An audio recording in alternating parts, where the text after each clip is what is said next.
Senhoras, senhores, queridas irmãs, queridos irmãos espíritas, nossos votos cordiais de muita paz.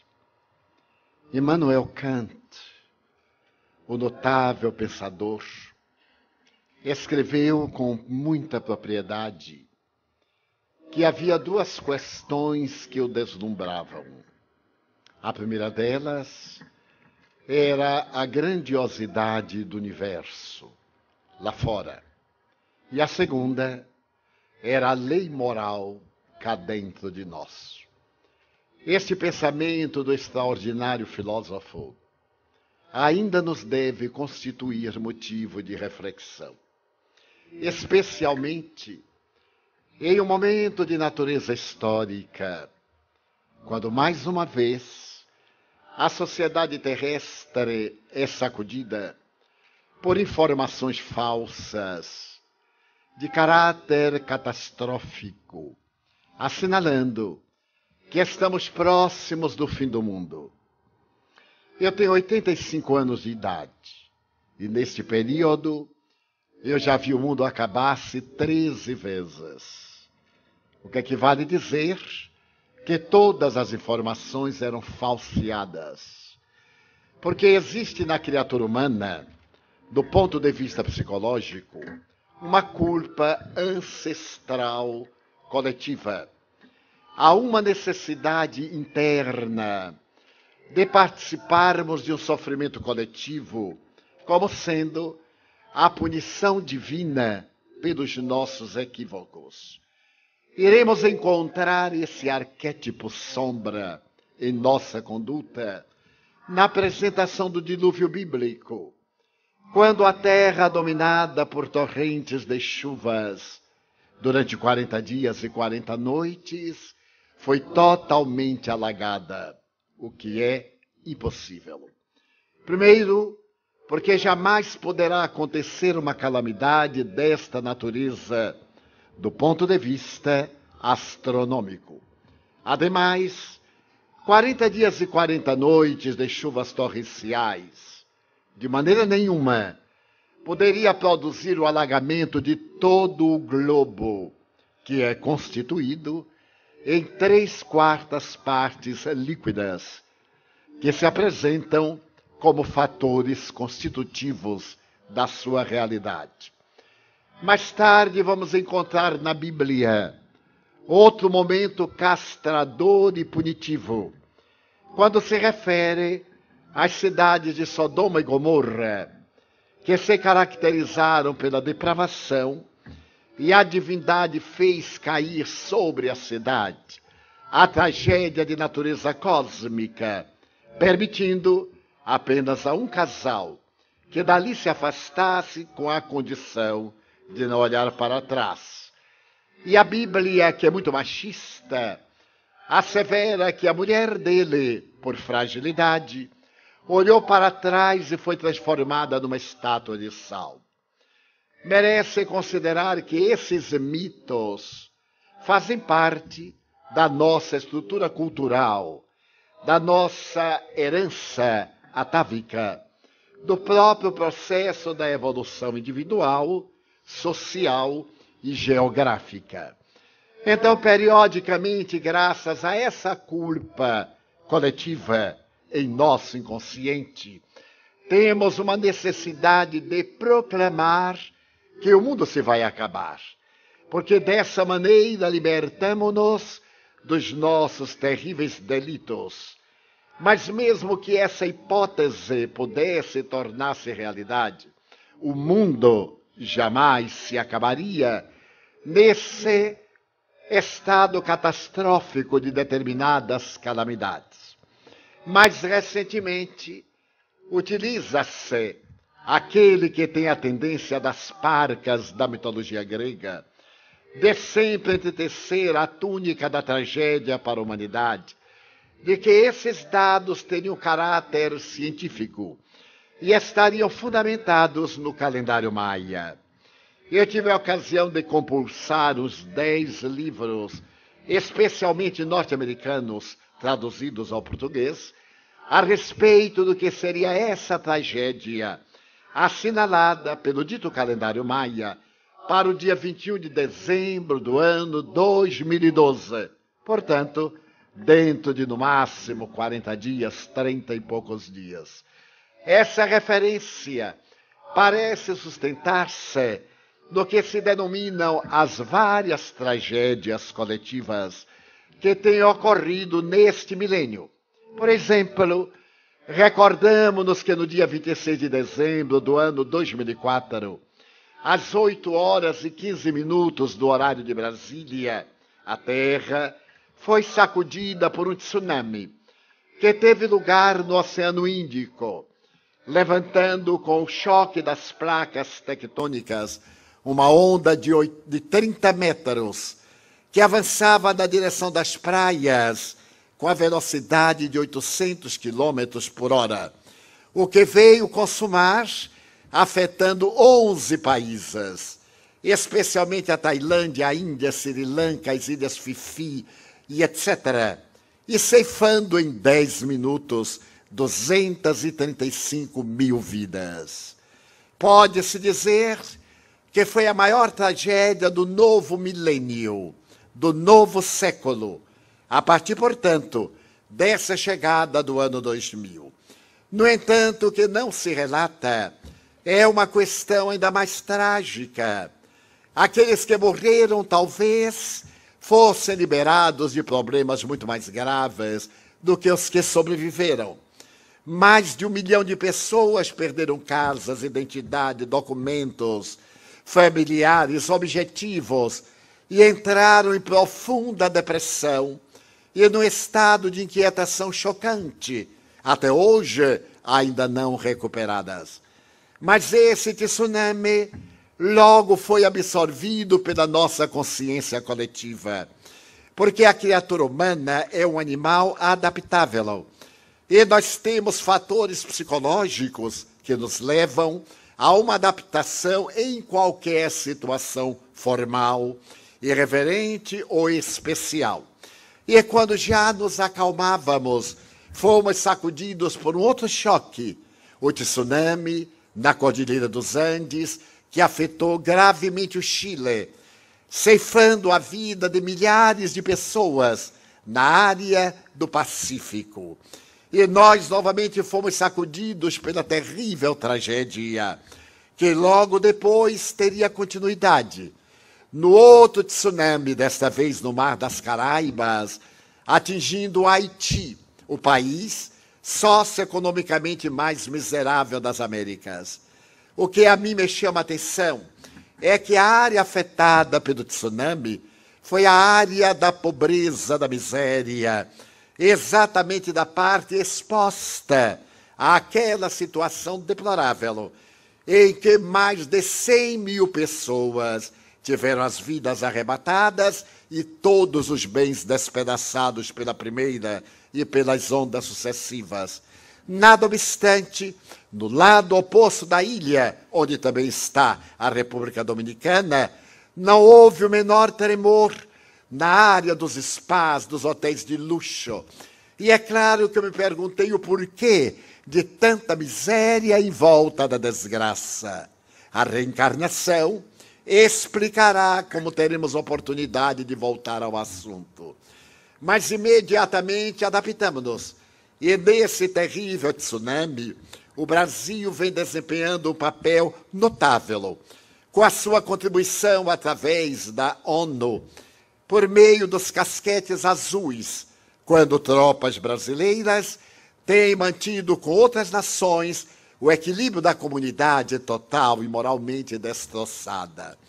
Já nos estávamos acostumando quando novamente a terra foi sacudida por um vulcão no Chile, que começou a eliminar um tipo de lava e pó que cobriu praticamente toda a Patagônia chilena e argentina, fazendo que o trânsito aéreo no Brasil, no Uruguai, na Argentina e no Chile fosse totalmente interrompido, principalmente no sul do nosso país. E toda aquela área coberta de cinzas com mais de 0,5 metro de altura foi destruída a vida vegetal, a vida animal. Mas nós sobrevivemos a essa situação calamitosa, quando então o vulcão da Islândia começou a atirar cinzas sobre a Europa. E, naturalmente, houve um dano incomensurável de bilhões de dólares, quando toda a navegação aérea foi suspensa no continente europeu. E, novamente, nós nos adaptamos. E quando parecia que tudo estava muito bem, houve um novo tsunami, esse de consequências mais lamentáveis, acontecido no Japão, e abalando a usina de Fukushima, que contaminou uma área oficialmente de 30 quilômetros em volta do seu radiador atômico. A realidade, porém, é muito maior do que os dados oficiais, porque se acredita que mais de 100 quilômetros do epicentro permaneceram com uma grande contaminação. Mas os japoneses deram-nos o exemplo de dignidade e de solidariedade humana jamais sentido na história da humanidade, para poder desligar os grandes radiadores que continuavam contaminando. Homens de idade avançada ofereceram-se para entrar na usina, para contaminar-se, porque já eram pessoas idosas, próximas da morte, assim, poupando a juventude, aqueles que poderiam ser úteis ao país e à humanidade. E graças a esse sacrifício notável da cultura japonesa, foi possível desligar os grandes locais de radiação, impedindo que a calamidade trouxesse danos inenarráveis por causa dos ventos e das ondas do mar, que levariam a outras províncias, a outras nações. Mas numa análise mais profunda, os vulcanógrafos, os estudiosos das tempestades chegaram à conclusão de que isso está dentro da média aritmética. Sempre aconteceram tsunamis, erupções vulcânicas, maremotos, terremotos, geadas abundantes, e a camada de ozônio que se encontra violada pelo aquecimento global do planeta e pelos gases que nós emitimos, inclusive aqui na Austrália, fazem parte do nosso sistema galáctico. E se nós tomarmos providências ecológicas, poderíamos diminuir os danos que as nossas indústrias têm provocado, especialmente das grandes nações que não assinaram o Acordo de Kyoto no Japão, e também este realizado no Rio de Janeiro, no corrente ano, quando do grande encontro em favor do ecossistema. Mas nada demais. Sucede que hoje, graças à comunicação virtual, nós podemos acompanhar qualquer acontecimento no mundo sem nos deslocarmos daqui, apenas apertando o botão do nosso iPod, do nosso iPhone, do nosso iPad. E graças a isso nós recebemos uma carga de informações acima da nossa capacidade de digerir intelectualmente. Não tem nada a ver com o fim do mundo, porque a Terra é um planeta novo. Ela existe há aproximadamente 4 bilhões de anos. O nosso Sol apareceu há aproximadamente 7 bilhões de anos. Então a Terra é um planeta novo, ainda em formação.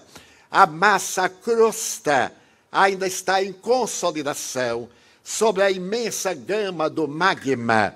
E é natural que as placas tectônicas, flutuando sobre essa massa ígnea, naturalmente, ao deslocar-se, periodicamente choca-se, produzindo ondas voluptuosas, ou rompe-se a faixa estreita do planeta para que os gases da intimidade da Terra possam ser jogados na atmosfera nas erupções vulcânicas, considerando que o nosso planeta está em permanente adaptação, contínua transformação e num processo de construção da sua própria estrutura, que é a crosta onde vivemos. Mas aqueles que são os portadores da mensagem apocalíptica asseveram que o Apocalipse de João narra o fim do mundo e mentem. Começa pela palavra Apocalipse. Toda vez quando nós pronunciamos o nome Apocalipse, ele traz dentro do seu bojo algo de terrível. No entanto, a palavra Apocalipse é grega, que significa revelação. Nada de tragédia, é a revelação dos acontecimentos que João pôde observar no estado de transe, quando da sua jornada no exílio na ilha de Patmos, por decreto do imperador de Roma. Nessa revelação, ele apresenta uma simbologia muito complexa a respeito do que seria o fim do mundo mau, dos tempos perversos, de uma humanidade sórdida, para dar lugar ao reino dos céus. Não seria do mundo geológico, do mundo físico, da criatura humana, senão das forças atávicas que ainda permanecem em nós como perversidade, egoísmo, orgulho, luxúria, e que nos tornam seres inteligentes, no entanto, abastardados pela conduta vulgar. Também se refere esse estudioso ao sermão profético, que se encontra no Evangelho de Jesus, em Marcos, número 13, versículos 1 a 32. De fato, essa informação de Jesus é fascinante, mas tudo quanto ele disse tem acontecido através da história, demonstrando que Jesus foi o mais notável profeta da humanidade. E na balizada opinião da doutora Hannah Wolff, a extraordinária psicanalista freudiana do século XX, considerada a mais notável depois de Anna Freud, ela assevera que Jesus é o maior psicoterapeuta da humanidade. Porque todo e qualquer psicoterapeuta, para penetrar em nosso inconsciente, necessita dos nossos sonhos, das nossas imagens, das associações, para poder fazer que vomitemos, façamos a catarse daqueles conflitos que jazem em nosso inconsciente, gerando distúrbios de comportamento. E essa notável mulher, que esteve longamente na Índia e mais tarde na Colômbia, em uma tarefa religiosa da sua visão protestante, irá dizer no livro monumental Jesus, Psicoterapeuta, que a sua técnica de penetrar na criatura humana era apenas a de olhar e devassar o insondável do ser e de encontrar os seus conflitos e resolvê-los. Desta forma, o Evangelho de Jesus relata-nos que estamos em um mundo transitório, como tudo transitório é na vida, e que marchamos inevitavelmente para o reino dos céus. Quem ainda não terá lido ou ouvido essa expressão, o reino de Deus está dentro de vós. É necessário conquistar o reino de Deus, que não tem aparência exterior. Mas desta maneira, esses indivíduos que vendem livros incoerentes e que se comprazem em gerar sofrimentos humanos, periodicamente nos seus tormentos angustiantes, estabelecem que o mundo vai se acabar. E, curiosamente, como nós somos pessoas impressionáveis e temos culpa consciente e inconsciente, toda vez que uma coisa dessa cai nas nossas informações, é como se fosse um alívio. Estamos sendo castigados, estamos sendo punidos. Nós adoramos ser castigados. É a velha tradição. Alguém vai andando, quebra a perna, ele foi castigado. Foi nada, foi desatenção, escorregou e caiu. Não tem nada a ver com o castigo divino. Porque Deus não é um ser antropomórfico, um velhinho sentado no trono, escutando harpa paraguaia e se comprazendo com as nossas misérias. Esse é um conceito medieval. Allan Kardec perguntou aos espíritos, que é Deus? E é notável a pergunta, porque até o momento de Allan Kardec, a pergunta era sempre formulada de uma maneira equivocada. Sempre se perguntava quem é Deus. E o verbete quem significa o homem que. Se eu pergunto quem é você, eu me refiro a um ser humano. Mas se eu pergunto que é você, que coisa é você, é bastante diferente. E em francês, Allan Kardec pergunta qu'est-ce que Dieu? Que é Deus? E os espíritos respondem, a inteligência suprema e a causa primeira do universo. É uma definição cósmica, porque se Deus é o infinito, não pode caber numa definição. Se ele couber numa definição, ele é conteúdo, não é continente. E Allan Kardec, que era um homem profundamente materialista, quando conheceu o Espiritismo, pertencia à escola positivista de Augusto Comte, volta a perguntar: e que provas nós temos da existência de Deus? E a resposta é ontológica. Em um axioma que aplicais às vossas ciências. Todo efeito provém de uma causa, logo, aquilo que não foi feito pelo homem, por Deus foi feito. Nós veremos dentro de breves minutos. Desta maneira, o Deus a que nós reverenciamos não é um ser que tem prazer na nossa miséria, que se miscui em nossos problemas. É a consciência cósmica. Aquilo a que falava o filósofo Immanuel Kant, a grandeza lá fora e a lei divina dentro de nós, porque em nossa consciência está a lei de Deus. Allan Kardec perguntou aos Espíritos, questão 621, do Livro dos Espíritos, onde está escrita a lei de Deus? E a resposta também é fascinante, na consciência. Falamos ontem sobre os 4 níveis de consciência. De acordo com o nosso nível de consciência, de cultura, de discernimento, o nosso entendimento é amplo ou restrito.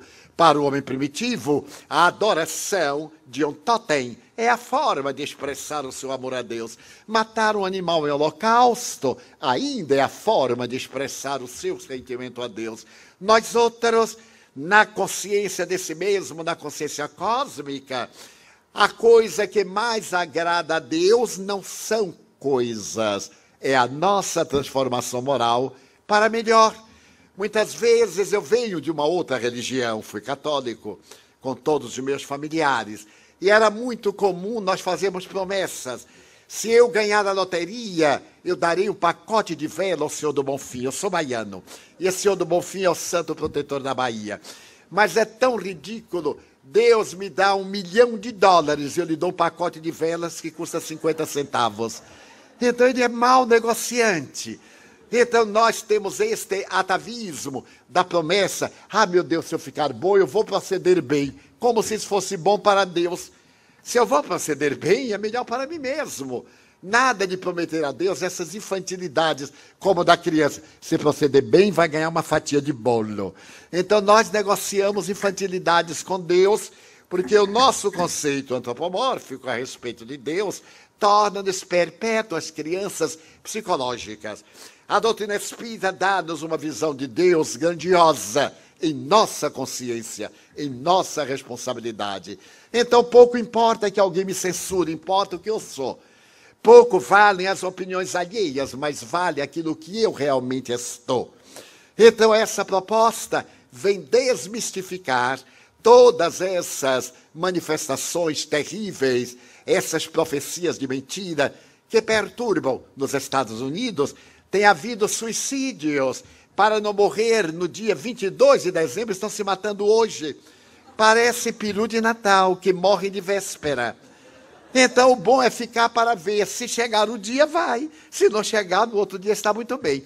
Eu marquei uma palestra em Brasília no dia 23 de dezembro. Só para provar que não vou morrer. Se o mundo todo morrer, eu vou fazer uma palestra para cadáveres. Então, será uma maravilha, porque serei o único sobrevivente.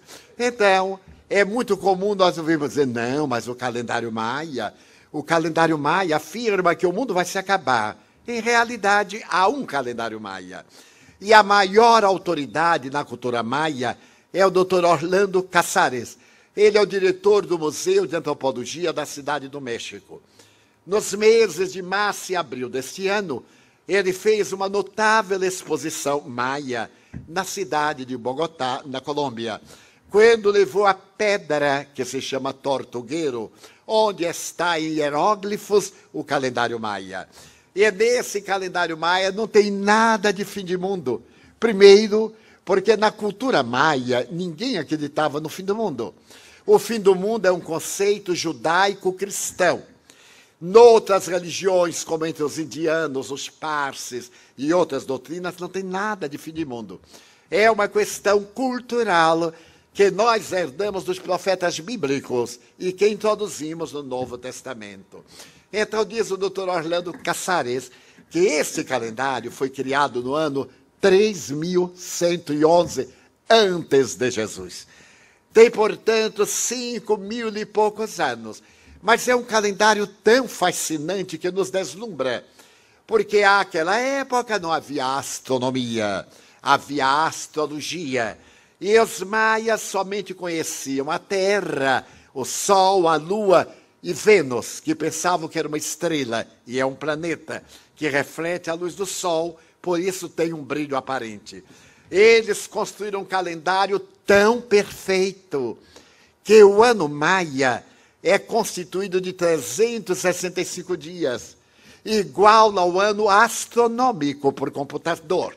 A única diferença é que o nosso ano astronômico é constituído por 365 dias e 6 horas, alguns minutos e breves segundos, desse imenso movimento de translação do Sol, da Terra, em volta do Sol. Então, esse é um calendário de uma perfeição colossal. Porém, os maias adoravam deuses e tinham o calendário civil e o calendário religioso. O calendário religioso era constituído de 250 dias. E acontecia algo fascinante. Em cada 52 anos, coincidiam determinado dia na mesma data, demonstrando uma exatidão fascinante. Mas o calendário maia era mais complexo. Tinha o ano e tinha, de imediato, uma era curta, que era constituída por aproximadamente 5.125 dias. Era uma era curta. E tinha a era larga, que era constituída por 144.000 dias. Toda a era larga era chamada Baticum, no dialeto maia. Então, o Baticum era o período de 144.000 dias. Esse Baticum fazia um ciclo, e cada ciclo abria uma nova era. Nós estamos no 5º Baticum do calendário maia, que termina no dia 22 de dezembro do ano 2012. Então, iremos abrir um outro Baticum, uma nova era, que os maias dedicam ao deus Iocte. O deus Iocte é o deus da abundância, o deus da fartura. Então, este ciclo de guerras, de dores, de egoísmo para os maias vai acabar e vai iniciar-se um ciclo de venturas, de bênçãos, de misericórdia, de alegria, um reino dos céus. Coube a Allan Kardec fazer uma análise de que os mundos também evoluem. Como evoluem as criaturas, desde o ser primitivo ao arcanjo, questão 540 do Livro dos Espíritos. Tudo em a natureza progride, desde o átomo primitivo até o arcanjo, porque o arcanjo de hoje foi átomo de ontem, assim como o átomo de hoje será arcanjo de amanhã. Nós estamos no planeta inferior, porque somos inferiores. Mas o nosso planeta, à medida que nós evoluímos, também ele vai mudar. E Allan Kardec, ouvindo os espíritos, sabia que há mundos primitivos, há mundos grosseiros e a Terra é um mundo intermediário, que ele chama o mundo de provas e de expiações, onde nós sofremos, onde nós expiamos os males que praticamos, onde experimentamos dores e tormentos, mas isto vai se acabar. E a Terra vai passar para um outro ciclo, mundo de regeneração, como disse o nosso Carlos. Então nós estamos numa faixa de mudança desde os anos de 1970, que está começando uma mudança sutil para o mundo de regeneração, conforme Allan Kardec estuda no livro A Gênese, e fala de uma nova era, de uma nova vida, de crianças especiais. Não é necessário ter uma cultura profunda para notar que as crianças de hoje são diferentes das crianças da geração passada e das crianças do meu tempo, que éramos uns idiotas. Naquele tempo nós éramos ingênuos até os 40 anos. Hoje a criança já nasce com computação. Eu tenho um amigo que é da minha idade, mas ele mente. Ele diz que tem 10 anos a menos. As mulheres mentirem na idade eu acho muito charmoso, mas homem eu acho muito decadente. Mas o meu amigo diz que tem 75 e ele ainda é mais velho do que eu. 8 dias, mas é mais velho do que eu. Então ele me diz assim, Divaldo, você já entrou nesta de computação? Eu digo, mas é claro, nós temos que estar evoluindo. E você aprendeu algo? Eu digo, não, aprender ainda não aprendi não, mas estou lá. Eu não sei o que é que vai acontecer. E perguntei, mas por que isso? Ele disse, porque o computador, Divaldo, foi inspirado por Deus, mas foi feito por Satanás. Toda vez que a gente acha que sabe, não sabe. Porque a gente aprende. O jovem tem a maior facilidade, porque como ele não tem o que fazer, fica o tempo inteiro ali investigando. E nós, somente em certas horas, você imagine, ele é um eminente escritor brasileiro, que estava escrevendo um romance e depois de umas 30 páginas de digitação, eu me esqueci de salvar ou não botei no automático. Mas então eu fui fazendo e, de repente, o dedo bateu numa tecla que não devia ter, mas tem, e tudo ficou branco. Eu fiquei desesperado. Então eu tentei tudo e não houve jeito. Então eu chamei meu neto, de 6 anos. Guilherme, meu filho, o que é que esse demônio tem? Ele olhou e disse, vô, olha, shift, del, tal, enter. E tudo voltou. Eu olhei para aquele pirralho e ele saiu. E eu enxuguei o suor e continuei. E daí a pouco o dedo bateu novamente na tal da tecla. E ficou tudo em branco. E eu quis quebrar o computador. Então, irritado, eu gritei, Guilherme, o que é que este demônio tem? Vô, veja bem. Shift, del, enter, tal. Aí tudo voltou. Aí eu olhei para ele, ele pôs a mão na cintura e disse assim, vô, como é que você vivia antes de eu nascer? Porque essas crianças são extraordinárias. Eu estava viajando pelo interior de Goiás há 2 anos e eu estava acompanhado de um amigo que é muito perguntador. É uma pessoa simpática, mas ele adora perguntar. Não importa de ouvir a resposta, ele só pergunta. E nós fomos hospedados na casa de uma família gentil. E quando chegamos, veio uma meninazinha de 4 anos, correu, me abraçou. Vô, Divaldo, a minha cadelinha vai parir hoje à noite. Eu digo, não me diga, vai. E então eu desci ao nível, eu conversei no mesmo nível de cultura. E meu amigo já ficou logo cheio de perguntas, eu lhe pisei no pé, para que ele se acomodasse. À noite, depois da conferência, quando nós retornamos, íamos fazer o lanche, eu sentei-me à sala, e a pirralhazinha veio correndo, e meu amigo perguntador, para ser gentil, interrogou, olá, então sua cachorrinha já teve neném? Ela disse, não, teve cachorrinho. O que eu achei fantástico.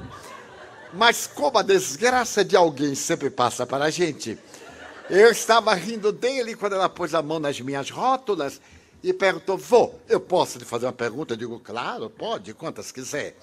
Vô, Divaldo, e quem fez Deus? Eu gelei. Mas sendo adulta, eu tentei mudar, digo assim, minha filha, eu vou lhe contar uma historinha melhor. Não, senhor. Quem fez Deus? Ninguém nunca se atreveu a me fazer uma pergunta dessa. E ela ficou me olhando. Então não tive alternativa, raciocinei rápido e lembrei-me que João Evangelista diz que Deus é amor. Eu disse, olha, minha filha, quem fez Deus foi o amor. E quem fez o amor? Ele disse, foi Deus. É lógico, não é? E saiu. Eu não sei se é lógico, mas ela achou que era lógico. Então as crianças são diferentes. As crianças são hiperativas. Estudiosos da psicopedagogia europeia e americana classificaram aos 12 para 10 anos as crianças de acordo com a claridade da aura, as crianças índigo, as crianças cristais, e escreveram várias obras.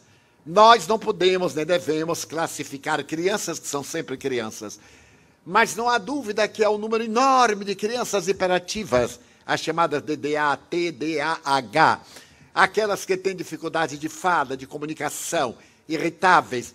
É de tal forma o número dessas crianças na nova geração que a psicologia está criando uma pedagogia própria para poder atender esses pensadores do futuro. Então nós estamos no momento de transição planetária. Mas essa transição é generalizada. Há poucos anos o euro na Europa parecia ser a moeda internacional, agora em decadência. O dólar, que desde a Segunda Guerra Mundial assumiu cidadania, experimenta desde há poucos anos uma tragédia. E a economia norte-americana não consegue ainda o equilíbrio, o que permitiu que o Brasil ocupe hoje o 6º lugar na economia mundial no papel. Porque não tem vaga em hospital, não tem escola, não tem isso, não tem nada, só tem boato. Então, nós estamos no mundo de transição psicológica. A depressão apresenta a estatística de 240 milhões de depressivos crônicos na atualidade. Se todos os leitos terrestres fossem aplicados para atender a depressão, seriam insuficientes. As doenças de Parkinson, de Alzheimer, os 200 e poucos tipos de cânceres que nos devoram, os transtornos de comportamento, a síndrome do pânico e etc., demonstram que nós estamos vivendo um momento clímax e que esse momento vai mudar para melhor. Mas através das tragédias, não necessariamente. Porque Deus é amor e a divindade dispõe de mecanismos próprios, quais a reencarnação. Aqueles que são maus, que são perversos, que se comprazem no egoísmo e prejudicar as pessoas, não mais irão reencarnar-se na Terra, dizendo melhor, já não se reencarnam na Terra, mas num planeta inferior. Quando nós estudamos a Bíblia, ouvimos falar que havia um anjo chamado Lúcifer, e que Lúcifer se rebelou contra Deus, e então Deus mandou o arcanjo São Miguel expulsá-lo do paraíso com as suas hostes, e eles foram para os infernos. Inferno, Averno, Hades, em grego, são regiões de sofrimento. Então esta é uma manifestação mitológica para dizer que aqueles que se rebelam contra as leis naturais, as leis de Deus, não mais ficam no planeta em que as leis de Deus estão alcançando o seu estado mais elevado. Vão para mundos inferiores, no exílio. Porém, o exílio temporário, porque não é eterno. Só é eterno o amor, não há um mal eterno. Porque o mal é a ausência do bem, como a treva é a falta de luz. Então eles irão para um planeta inferior, onde levarão a nossa tecnologia, a nossa cultura, porque eles são intelectualizados, mas não são moralizados. É necessário desenvolver a inteligência e o sentimento. E Allan Kardec cunhou 2 palavras que sintetizam muito bem: desenvolvimento intelecto-moral. A pessoa ter uma inteligência lúcida, nobre, e um caráter diamantino, transparente. Que acontece? Quanto mais inteligência determinado número de pessoas tem para aplicar no mal, na vitória sobre os outros, na corrupção, na degradação, na exploração de vidas, para quê? A vida física é tão curta. Ninguém quase atinge um século de existência, e que é um século diante de bilhões de anos que o nosso planeta tem, como nos referimos. Então é natural que haja uma mudança. E, ademais, espíritos de outra dimensão. Os mentores afirmam no livro que eu psicografei, Transição Planetária, que foi recorde no Brasil de divulgação, foram mais de 125 mil exemplares em apenas 6 meses, e mais recentemente lançamos uma continuação, O Amanhecer de uma Nova Era, do mesmo autor, que já é best-seller. Lançamos há 15 dias e já foram vendidas mais de 15 mil cópias. E estamos trabalhando em nossa editora para aumentar e atender às solicitações. Então diz o Espírito Manuel Filomeno de Miranda que seres de Alcíone é uma estrela da constelação das Pleiades, que podemos ver a olho nu, e que está na constelação de Tauro. Esses espíritos nobres estão reencarnando-se na Terra. Irão reencarnar-se também os espíritos do passado, a escola neoplatônica de Alexandria. os nobres espíritos gregos do período de Péricles, os pré-socráticos, Anaxágoras, os socráticos, Sócrates, Platão, Aristóteles, depois os pré-cristãos de Roma, e todos esses gênios do Renascimento. Está havendo na Terra o renascimento da beleza. É certo que aí está o funk, para as pessoas atormentadas e dissolutas, mas também aí estão renascendo as grandes sinfonias de Beethoven, a música erudita de Brahms e de outros autores consagrados, a dúlcida melodia, suave e terna das nossas emoções, porque o mundo está mudando. Nós abandonamos a arte clássica, fomos para o cubismo, para a arte moderna, para o surrealismo, e agora estamos fazendo a volta. Há um tipo de arte que mistura o clássico com o real. Porque o clássico não tem lugar, já que as nossas máquinas fotográficas copiam com absoluta perfeição. Então não é necessário que o artista repita o que a máquina faz melhor. Mas a concepção. Eu tenho uma amiga que é uma grande artista. E ela é sui generis, como todos os artistas. A primeira vez que ela foi a Paris, ela foi ao Louvre com o marido. E depois de percorrer galerias, o Louvre tem 8 quilômetros de galerias de arte. Depois de percorrer as salas que mais lhe compraziam, ela olhava, por exemplo, e não sentia emoção. Ela foi ver a Mona Lisa, e aquele riso que nem ria nem chorava, ela olhou e também não gostou muito. E como boa baiana, quando ela saiu do Louvre, havia uma exposição de artistas novos. E então ela parou diante de uma tela e disse, meu Deus, que coisa extraordinária. O marido, que não entende nada de arte, parou e disse, o que é que você está dizendo? A tela. Olha para essa tela. Ele olhou, estava em branco. Ela disse, mas meu Deus, que coisa. Ele disse, o que é que você está vendo? Ah, o que estou vendo é o que ainda vai colocar aí. A beleza, a verdadeira arte é essa que a gente imagina. Foi a coisa mais bela que eu vi no Louvre. Uma tela em branco. Então, quando ela me contou de Valdo, eu me comovi até as lágrimas. Eu disse, com a tela em branco? Ela disse, para não mostrar que eu sou ignorante, eu disse assim, Mas não entendi nada. Porque os artistas têm esses devaneios, esses sonhos quiméricos.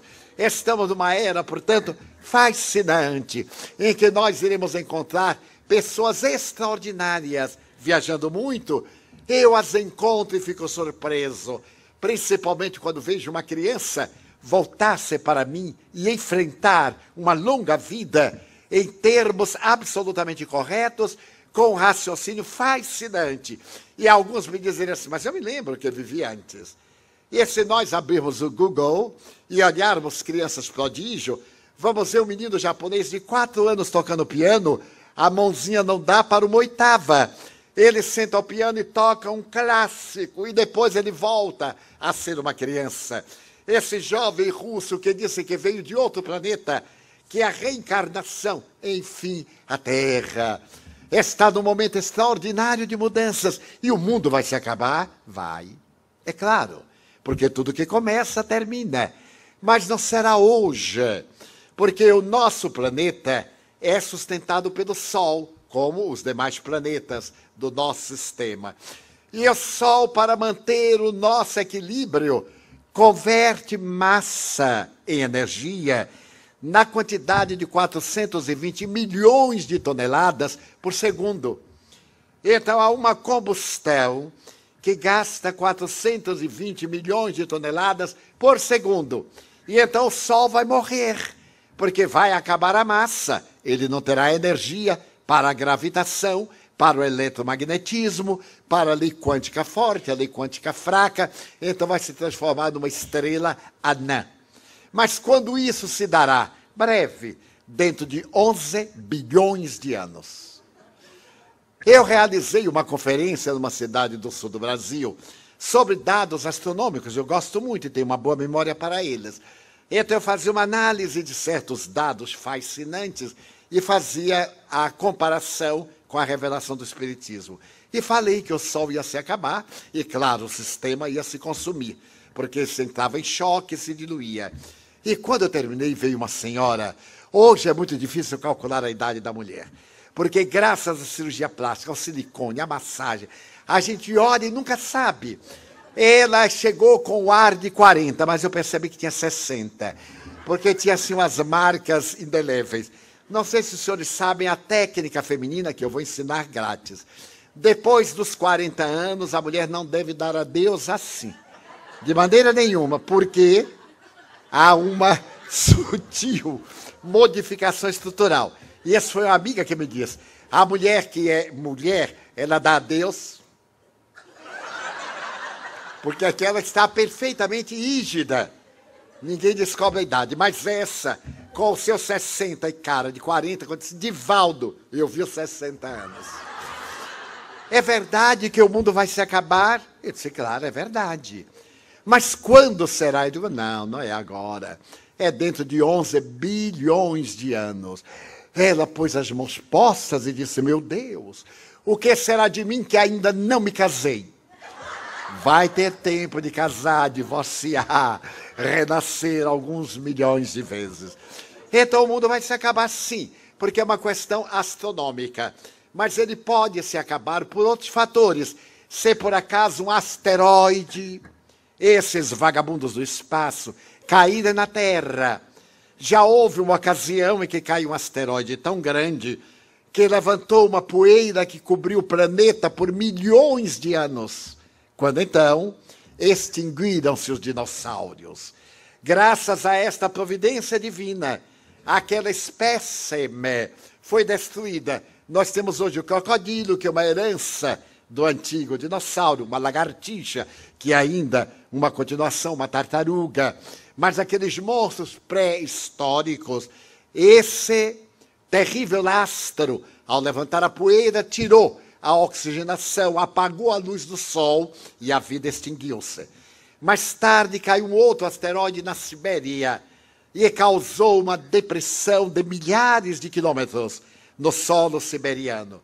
Mas hoje a nossa tecnologia está tão avançada que, se por acaso vieram desses astros na direção da Terra, os telescópios, o telescópio Hubble, que está fora do nosso planeta, é um satélite artificial, ele vai detectar e nós dispomos de armas nucleares que, colocando bombas atômicas nos mísseis, podemos disparar mísseis e destruí-los antes de chegarem à Terra. Mas será que o mundo vai se acabar? Sim, é claro, porque o Sol dá uma grande influência sobre nós. O Sol é um astro que vive em explosões atômicas, explosões nucleares, explosões de oxigênio e hidrogênio. E toda vez que o Sol explode, a Terra recebe o efeito. Temos agora um grande furacão na costa leste norte-americana, por causa de mudança no Sol. Tivemos aquela tragédia do Katrina, que destruiu New Orleans e outras cidades. No dia 5 de outubro do ano 2005 e no dia 25 de outubro do mesmo ano, o Sol deu explosões do tamanho da Terra. E a labareda do segundo foi do tamanho do planeta Júpiter, para dar uma dimensão de grandeza. Então, esses fenômenos podem acontecer, mas de maneira nenhuma nos vão afetar, porque nós somos seres imortais. Que importa desencarnar de gripe, de câncer ou de um acidente de qualquer natureza? A vida é imortal. Nós somos transferidos de um estado vibratório para outro mais enriquecedor. Então, a transição planetária está ocorrendo entre nós para extinguir o mal que ainda existe dentro de nós. E como é que nós podemos extinguir esse mal? Fazendo o bem. O antídoto do mal é o bem, reencarnando-nos. Um dia, o príncipe Siddhartha Gautama, o Buda, perguntou ao discípulo, qual é o oposto de vida? E ele disse, morte. E não é. O oposto de vida é renascimento. Porque nós estamos amortalhados no corpo. A morte é o desvestir e o renascer. E o reencarnar é a morte da aparência. Porque nós mergulhamos no escafandro carnal e perdemos um pouco da nossa lucidez. Então estamos no período de transição. E deveremos ajudar essa transição através das nossas atitudes. Quem é de nós que não tem mágoas? que não carrega ressentimentos. Como nós somos ingênuos. Alguém nos faz o mal e nós ficamos cultivando esse mal que vai nos dar distúrbios digestivos, que nos vai criar problemas emocionais. O amigo nos abandona, trai, o amante nos deixa, masculino ou feminino, e nós ficamos tão magoados que fazemos um câncer e nos destruímos. Então a mágoa, diz um provérbio indiano, a mágoa é uma brasa que colocamos na mão para jogar no inimigo. Mas enquanto nós carregamos a brasa, ela está queimando a nossa mão. Então não vale a pena guardar mágoa. O nosso dever é, quando alguém nos ofende, não dar importância. Porque a importância que nós damos é que dá valor. Se não dermos valor, isso não tem nenhum significado. Desta maneira, a proposta deste mundo de regeneração, dizem os Espíritos, é buscarmos o nosso sentido existencial. Qual é o meu sentido existencial? Todos quase que aqui estamos, somos estrangeiros numa terra generosa. Alguns adquiriram cidadania, outros não. Uns estão em trânsito, outros estão estudando, outros estão construindo o seu futuro. Mas qual é o objetivo? Naturalmente, ter comodidade financeira, ter um lar bem estruturado, ter uma família, ter o prazer. Mas tudo isso é sensorial, observem, que é para o corpo. Porque muitas vezes nós temos tudo isso e não temos paz. Não nos sentimos plenos, temos medo do amanhã, fazemos depressão, fugimos para o álcool, fugimos para a droga. A primeira vez que eu fui à Dinamarca, aconteceu-me algo muito peculiar. Eu ainda não conhecia a cultura dinamarquesa. E estava na capital para proferir uma conferência. E os amigos levaram-nos ao almoço. O avião atrasou um pouco. E o almoço começou às 14 horas, a conferência era às 18 horas. Então estávamos no restaurante, quando chegou o garçom e pediu ao amigo, eu não entendo dinamarquês, que estava na hora de encerrar, porque às 15 horas aquela rua se fechava, porque ali era o local de drogas, em que os viciados enchiam a rua para aplicar-se substâncias ilícitas, era uma autorização governamental. Eu então fiquei surpreso. E disse ao meu amigo, vamos encerrar o almoço, mas eu gostaria de ficar para poder fazer um estudo psicológico dos jovens. E fui observando a chegada daqueles rapazes, daquelas moças, daqueles anciãos, que ali tinham o direito de usar a droga naquela área. O mesmo que acontecia na Suíça. Havia um parque bem no coração da Suíça, em que era permitido a aplicação de drogas, como em Viena, no metrô e etc. E então eu ia observar. Eram pessoas lindas, geneticamente bem feitas, rapazes e moças, verdadeiros deuses da mitologia, Vênus, de Milos, ou Apolo de Belvedere. No entanto, absolutamente felizes. Por quê? O corpo era belo, mas o espírito era primitivo. O espírito ainda estava dentro do conceito de taba, tribo, de grupo, de necessidades chocantes, vazio existencial. Eram os conflitos da infância maltratada, dos pais descuidados, das necessidades éticas que não tiveram oportunidade de desenvolver. Então, o mais importante não é ter, é ser, encontrar um sentido para a vida.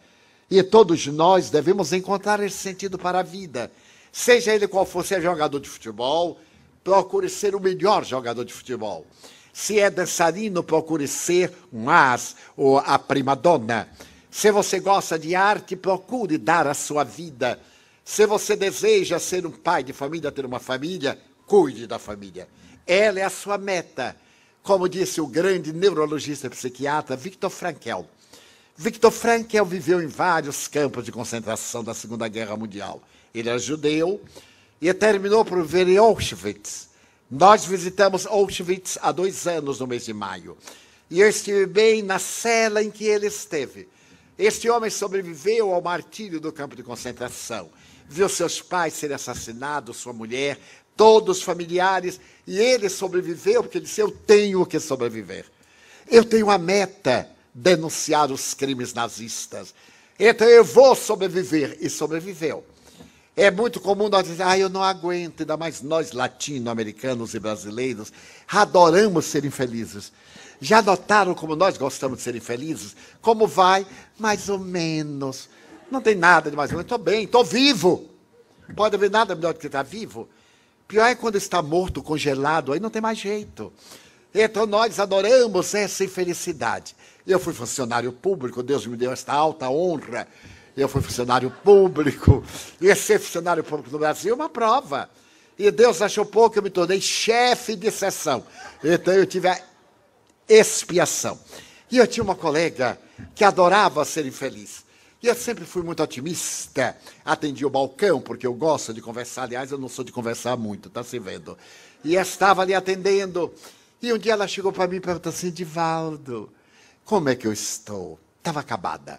Eu olhei para ela, pálida, o cabelo partido no meio, descida. Eu digo, minha filha, você mora na cidade de Salvador, na praia, tome sol. Não. Vá a um teatro. Não. Eu disse, mas coitada. Ela, obrigado. Aí saiu infeliz. Ela adorava ser infeliz. Todo dia tinha esse negócio. Divaldo, como eu estou? Eu então fui mudando de técnica. Eu digo, você até que é bonita, agora precisa de um pouco de trato, né? A beleza precisa sair da concha. A pérola sai de dentro da concha da ostra. A pérola é uma anormalidade. Eu digo, entra um grão de areia, então a ostra reveste aquele grão de areia, etc. Expliquei a técnica. Você precisa de pentear o cabelo. Faça papelotes. Muita gente aqui não sabe o que é, eu vou explicar. Antigamente não havia esses aparelhos. E a mulher tinha o cabelo liso. Então ele rolava um pedacinho de papel, prendia com um grampo. E como não havia laque, colocava cerveja fermentada.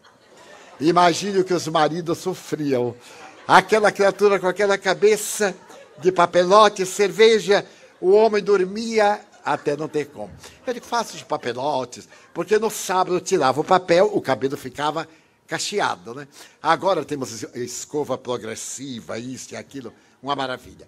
E ela dizia assim, não, foram meses, eu não conseguia tirá-la da sua infelicidade. Certo dia ela chegou e eu não estava bem, porque de vez em quando também eu me permito um pouco de não estar bem. E ela perguntou, Divaldo, como é que eu estou? Eu disse, péssima. Com esta cara de quarta-feira de cinzas, qual é o homem que vai olhar? Dá uma melhorada, coloca um ruja. Era um pouco de papel crepom vermelho, fazia 2 rodas. Põe um batom, dá uma melhorada. Ela disse, nossa, você está pior do que eu. Ficou boa. Nunca mais me perguntou. Toda vez quando ela chegava, dizia assim, estou ótima. Eu digo assim, bem se vê. E arranjou até namorado, vê? Eu tenho receita para quem não está conseguindo nada. Pode falar comigo que eu sou um pouco Santo Antônio. Eu me precavi para poder ver os outros sofrerem. Então, eu não me casei, mas eu ajudo os outros a casar-se. Mas é um pieguismo. A vida nos diz, seja alegre, jovial. Não queira que ninguém tenha compaixão de você. Desperte amor, não piedade. Porque quando nós despertamos piedade, uma pessoa joga sobre nós uma onda negativa, uma onda depressiva. Coitado. Já notaram que palavra horrível é esta em português? Ele é um coitado. E minha mãe dizia, coitado é quem tem ferida nas costas, porque não pode se deitar. É um coitado. Nós não somos coitados, nós somos agentes do progresso. E por isso veio uma ciência como o Espiritismo para nos dar a psicologia da alegria, a psicologia do bem viver. Certo dia, eu psicografei uma página de um espírito jovem. E o jovem diz o seguinte, Divaldo, se alguém algum dia fala mal de ti, agradece a Deus. Porque ele poderia te esbofetear. Mas se alguém te esbofetear, agradece a Deus. Porque ele poderia te matar. E se alguém te matar, agradece a Deus. Porque tu és vítima e poderia ser o assassino. Que lição notável. Nós sempre estamos bem. Se alguém nos acha feio, que maravilha. Eu tenho uma amiga que foi a pessoa mais feia que eu já encontrei. Eu era seu amigo mais por compaixão do que por amizade. Porque ninguém falava com ela. Ela não era feia, era horrível, coitada. E eu era seu amigo. Nós conversávamos, mas eu não olhava muito para o rosto dela. Conversava olhando para um lado para o outro. E um dia chegou à nossa cidade do interior da Bahia um homem lindo, um verdadeiro artista de cinema daqueles tempos, um Tyrone Powell, um Errol Flynn, hoje seria um Brad Pitt, etc. E todas as moças enlouqueceram. E ele foi namorar com a horrorosa, o que causou um escândalo na cidade. Sabe que cidade do interior ninguém se preocupa com a vida alheia. E então todo mundo sabia de tudo. E por uma coincidência, tornamos-nos amigos. E um dia eu não aguentei, porque homem não é curioso. Curioso é mulher. A mulher sabe tudo e conta para o homem. Então não precisa de ser curioso, ele sabe que vai ser informado. Mas ele se tornou meu amigo. E um dia eu digo assim, nossa, você gosta realmente de fulana? Mas não disse por quê. Ele disse, adoro, Divaldo. Eu digo, interessante, né? Porque as moças mais bonitas andam de olho em você. Ele disse, pois é. Eu escolhi a mais feia, eu sei o que você quer perguntar. A mais feia. Eu digo, não. Nada melhor do que um pouco de hipocrisia. Eu digo, não. Até que não. Qual? De jeito nenhum. Não, eu sei que ela é feia. Eu sei que ela é horrorosa. Mas ela é um ser fascinante. Então eu descobri que eu gostava dela por causa da voz. Ela era portadora de uma voz encantadora. Porque todos nós temos dons que não sabemos utilizar. E ela sabia. Ela sabia que era feia, mas sabia conquistar. Tinha uma tonalidade, uma verve, um fair play, que fascinava. E ademais, Divaldo, eu sou ciúme em pessoa. Eu a escolhi porque eu sei que ninguém vai querer. Então aí eu estou em paz. Casaram-se meus amigos. E a aberração, os filhos são lindos. Saíram a ele o poder genético. Então nós temos tesouros que Deus nos deu para tornar a nossa vida encantadora. Então nesse momento em que todos temos problemas, todos, sendo que alguns de nós administramos melhor do que os outros. Nesse momento difícil, que não seja lícito cultivar alegria. O espírito Joana de Ângeles, a mentora espiritual, me propôs a técnica da felicidade em 5 itens. Notem que sutileza. Primeiro, a vida é bela. Todo dia quando eu abro a janela, quando eu desperto, abro a janela da minha casa, ou da casa em que eu estou, e olho a natureza e digo, meu Deus, a vida é bela. A beleza não está lá, está nos olhos de quem a contempla. Porque pessoas encantação com esse arrojo floral, e outros nem notam. E olham com a maior indiferença. No entanto, é belo para os meus olhos. Nós temos que colocar beleza íntima para ver as coisas adornadas da sensibilidade da beleza. Então, primeiro item, a vida é bela. Segundo item, há sol brilhando dentro de mim. Há sol brilhando dentro de mim. Porque o sol que brilha fora projeta sombra. Mas se eu tenho uma luz dentro de mim, como um gás neon, ou uma lâmpada fluorescente, tudo é luminosidade.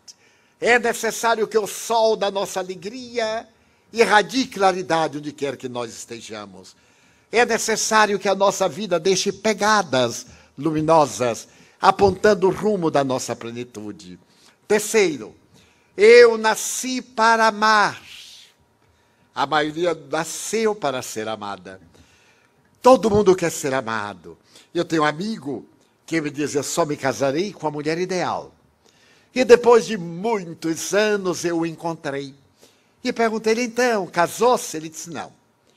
Mas você não encontrou a mulher ideal? Encontrei. E por que não se casou com ela? Porque ela estava procurando o homem ideal. Então nós sempre queremos que o outro seja o que nós não queremos ser. E não encontramos, porque é uma projeção do nosso inconsciente. Então é necessário que nós nascemos para amar. Aprende-se a amar, amplia-se o amor. Então nos cabe amar. O que é amar? É enflorescer-se para perfumar em derredor. É abrir os sentimentos profundos para que brote a sensibilidade e consiga contagiar com esse mimetismo Uma boa palavra, um sorriso, um aceno, qualquer gesto que diga ao outro que ele é importante. Aprendermos a valorizar o outro. Notem que nós temos um complexo de inferioridade. Quem sou eu? E mesmo entre os espíritas eu noto isso. Eu consigo ver o espírito. Afinal, eu sou um pobre coitado. Eu não sou um pobre coitado. Certo dia um amigo disse, nossa, Divaldo, você é tão presunçoso. Eu digo, com toda razão. Eu sou filho de Deus. Se eu sou ordinário é porque o pai não é grande coisa. Agora, se o pai é grande coisa, eu sou herdeiro. Ainda não alcancei a minha herança, mas eu sou herdeiro. Eu estava na cidade do México e naquela época houve o terremoto. O ar estava contaminado. Eu vinha de Miami, eu era cardíaco. Eu já tive problemas cardiológicos. Estava com uma infecção. E ao chegar à cidade do México, 2.000 metros acima do nível do mar, cardíaco, eu peguei um vírus. E da aduana até a porta, eu fiquei com febre de 38 graus. Mas esperávamos um grande amigo cardiologista. E quando ele viu a minha palidez e as olheiras, ele disse, vou levá-lo imediatamente ao hospital. Eu digo, não, senhor, doutor Castelhano. Eu tenho 5 conferências e vou proferir as conferências. Mas você não tem condições? Eu digo, veremos. Se eu não tiver, veremos. Leve-me ao hotel, eu preciso de repousar. Então, quando eu cheguei ao hotel, Joana de Anjos, meu guia, disse, meu filho, nós vamos escrever aqui um livro. Eu digo, nossa, ela quer me matar. Eu nem aguento respirar, como é que eu vou escrever um livro? Vou ficar 5 dias, 5 vezes. Minha irmã, mas eu não posso, eu estou muito mal. Eu sei que está muito mal. Mas você mande buscar tal produto na farmácia, tome uma sopa quente, transpire, profira a conferência e na volta eu venho escrever. Eu digo, era só que me faltava morrer no México. É muita falta de gosto. Muito bem.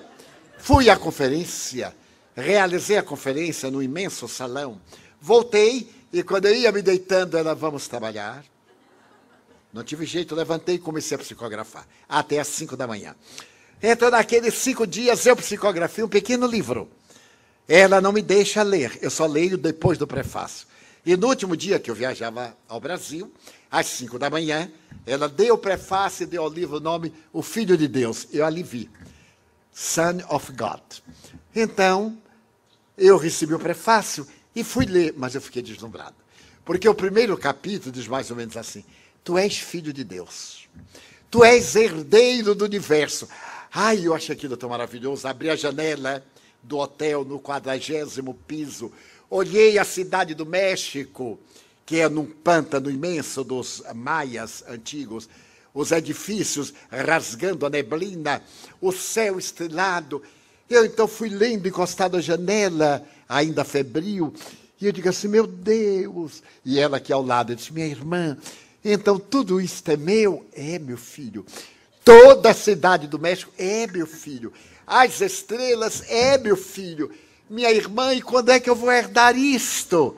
Ela disse, quando Deus morrer. Eu estou esperando, né? Na hora que ele morrer. Então eu sou filho de Deus. Esta misericórdia está dentro de mim, comove-me, deslumbra-me. A sinfonia das galáxias canta no âmago do meu coração. Então é uma alegria imensa, eu nasci para amar. Se a pessoa não me ama, o problema é da pessoa. Mas o meu problema é amar. 4º item, o mal que me fazem não me faz mal. O mal que me faz mal é o mal que eu faço, porque me torna um homem mau. É um lindo jogo de palavras. Se alguém aí deseja que eu morra, perdeu seu tempo, porque eu vou até o 100, está tudo firmado, garantido. Então o mal que me faz não me faz mal nenhum. Eu venho de uma cidade onde o feitiço, graça, e muita gente acredita, eu digo, façam para mim. Eu dou um lenço, porque diz quando dá um lenço que pega. Eu dou um lenço, pode fazer. Pode mandar uma galinha de feitiço que eu como assada, com o maior prazer, eu e os orixás, sem o menor problema, porque há uma lei de causa. Ninguém pode mudar o meu destino, sou eu quem muda através das minhas ações. Então isso é uma certeza inabalável. Só me acontece o que é de melhor para o meu progresso. Então o mal que me fazem não me faz mal. O mal que me faz mal é o mal que eu faço. Porque eu me torno um indivíduo mau. Então, quando eu faço mal a alguém, ruim para mim. Mas quando alguém me faz o mal, ruim para ele. Eu continuo mesmo. Então, isso nos dá uma imensa felicidade. Nós trabalhamos e um colega quer tomar o nosso lugar, faz fofoca. Problema dele que é um infeliz. Ah, mas ele não gosta de mim. Ótimo, toda vez que me ver, ele vai ter dor de cabeça. E eu continuo numa boa. Então, quinto item. Eu nasci para servir. Não pode haver nada melhor do que nós nascermos para servir. Essa é gentileza, o culto da gentileza. A gentileza produz gentileza. O mal gera o mal. O pântano mata. O jardim abençoa. Então sejamos jardins deste mundo de transição. Se nós encontramos pessoas perversas, ingratas, perturbadas, não nos deixemos influenciar. Demos a nossa mensagem gentileza. Digamos uma boa palavra. Procuremos sorrir um pouco mais. Procuremos demonstrar que a nossa vida tem um sentido ético, estético, estésico. Vale a pena viver. Não é viver assim, eu nem sei para que estou aqui. Já era tempo de saber. Quando é que vai saber depois de morto? Aí já passou a oportunidade. Então pergunte-se, e o Espiritismo lhe dirá a resposta. Jesus compadeceu-se da humanidade e ele veio com o nome de Espírito de verdade. Dizer-nos, veio como outrora os transviados filhos de Israel, trazer a esperança e a guarda de uma nova era. Então, bem-aventurados estes, que estamos nestes dias de transição para uma nova era. Eu estou relativamente ansioso para viajar na direção da imortalidade e retornar rápido para ver a grande mudança que está na Bíblia de uma forma simbólica, a grande Jerusalém. É naturalmente uma imagem israelita, a grande Jerusalém, o reino dos céus, onde não haverá degenerescência orgânica, onde não haverá miséria moral, socioeconômica, onde nós realizaremos o reino de Deus desde hoje. Então isso produz um encantamento em nossa alma que nos sensibiliza e todos nós podemos contribuir. É muito comum dizermos, mas eu não tenho nada. Pois eu direi, Senhor, eu gostaria de ser uma via láctea de estrelas, para que as noites da terra fossem mais belas. Mas na minha pequenez, eu te peço desta vez, já que eu não posso ser um cendral de astros, permite-me ser um pirilampo na noite escura, iluminando a amargura de quem anda na escuridão. Eu gostaria de ser um jardim de flores de todas as cores, para embelezar a terra, mas a pobreza que minha alma encerra, se eu não puder ser um jardim, deixa-me ser uma rosa solitária na frincha da rocha, colocando beleza no altar da natureza. Senhor, eu gostaria de ser a chuva generosa, que tombando sobre a terra porosa, reverdecesse o chão. Mas se eu não conseguir, eu te quero pedir, para ser um copo com água fria, matando a sede, a agonia de alguém na desesperação. Eu queria ser um trigal de frutos maduros, para acabar com a fome na terra. Mas a certeza que minha alma encerra, eu nunca lograrei. Então eu te pedirei para ser um grão que, caindo no chão, se multiplique no milhão e reverdeça na humanidade em forma da dádiva do pão. Eu gostaria de ser a montanha altaneira, de onde se tivesse a visão da terra inteira. Mas se eu não lograr, eu te quero rogar para ser uma pedra pavimentando o chão, por onde os heróis alcancem a multidão. Eu desejaria ser um pomar de frutos maduros, para matar a fome da humanidade. Mas na minha pobreza eu desejo ser pelo menos uma árvore, projetando sombra no chão. E à sua sombra eu ficar no caminho, para que alguém, quando passar de mansinho, eu lhe pergunte, olá, amigo. E se ele me querer, quem és tu? ele possa dizer: sou teu irmão, dá-me tua mão, sou teu amigo, irei contigo. E lado a lado eu possa cantar: Senhor, eu gostaria de ser poeta, orador, esteta, artista, declamador, para decantar a beleza da natureza e a grandeza do teu amor. Porque me faltam o êxtaro, a magia, a beleza, a poesia, e eu nada sou. Deixa-me dizer-te somente: muito obrigado, Senhor, pelo teu amor. Obrigado, Senhor, pela sua atenção. Muito obrigado, senhores.